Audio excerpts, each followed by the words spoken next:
Wiki moja kabla hajaenda kule India, mzee amenitafuta kwa simu. Akaniambia nataka simu ya bibi yangu. Alikuwa anataka amuongeleshe. Nikampea, wakaongea. Wakakubaliana kwamba wiki hiyo angesafiri kule Uchina kwenda kutibiwa.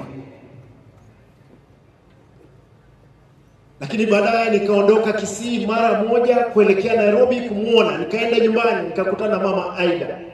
Nikampata. Mzee alikuwa Serena.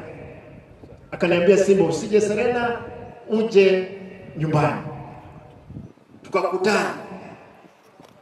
Mzee akaniambia, Simba, nataka niende Malindi kwa siku 2. Nitarudi nione kama nakwenda India ama naenda Uchina. Tukakubaliana na baba, akaenda Malindi, akarudi. Tukakutana na Mheshimiwa William Ruto, rais wetu.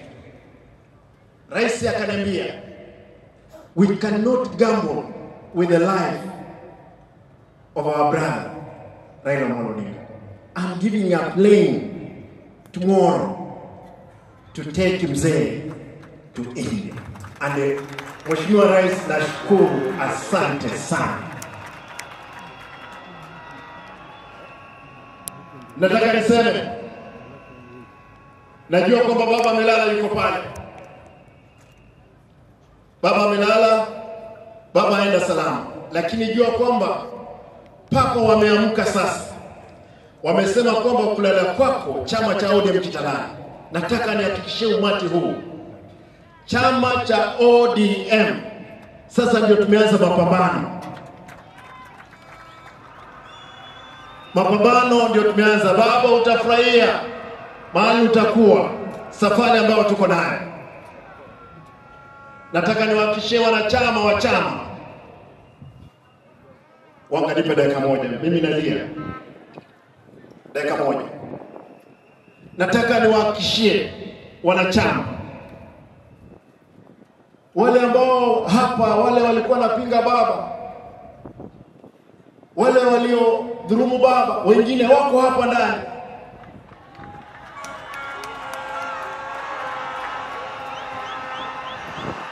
Lakini nasema kwa sababu hapo melala, wasamehewe.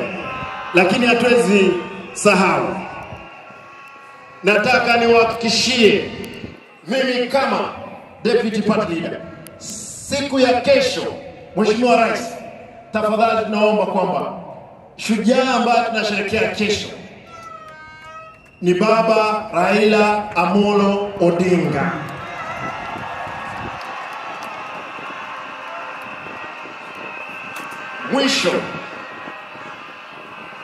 Mwisho mnikubalie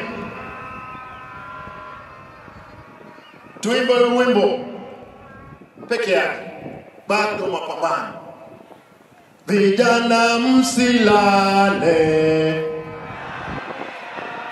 vijana msilale, bado mapambano. Hebu tusimame juu tafadhali. Huo wimbo lazima tukumbushane, kwa sababu mapambano sasa ndio tumeanza kuelekea mbele. Vijana msilale, vijana msilale, bado mapambano, mapambano, mapambano, bado mapambano. ODM msilale, ODM msilale.